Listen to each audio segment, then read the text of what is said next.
তাদের কোনো শুকনো খাবার নেই, বিশুদ্ধ পানি নেই, মানুষের হাহাকার হচ্ছে। বিসমিল্লাহির রহমানির রহিম। সর্বপ্রথম আমি মহান রাব্বুল আলামিনের দরবারে শুকরিয়া আদায় করি, এত কষ্টের মাঝেও আপনারা সাংবাদিকতা বাদ দিয়েও আপনারা মানবিক দৃষ্টিকোণ থেকে আজকে 3 দিন যাবৎ আপনারা যে মানুষের দ্বারা বারে ঘুরে ঘুরে আপডেটগুলো দিচ্ছেন, সেই জন্যে আমি মহান রাব্বুল আলামিনের দরবারে শুকরিয়া আদায় করি, আপনাদের জন্য দোয়া করি।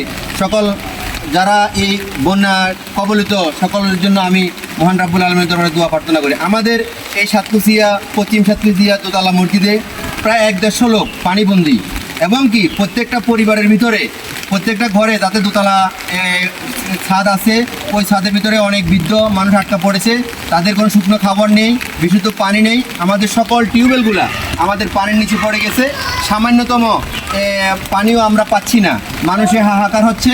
আমরা যারা দায়িত্বশীল আছেন, ডিসি মহোদয়, ইউনো মহোদয়, পরশুরাম থানা অফিসার ইনচার্জ আব্দুল হাকিম সাহেব সহ যারা দায়িত্বশীল আছেন, তাদের প্রতি আমার সবিনয় অনুরোধ থাকবে, আপনারা যত দ্রুত এই সাতকুচিয়াবাসীর প্রতি আপনারা দাঁড়ান। এবং কি আমি চাচ্ছি টিকসই বাঁধ নির্মাণ। এই বাঁধ যদি নির্মাণ না হয়, আমরা আমাদের দাদা থেকে বাপ থেকে আমরা পর্যন্ত এখনও পর্যন্ত আমরা এই ভুক্তভোগী পানিতে বাড়ছি।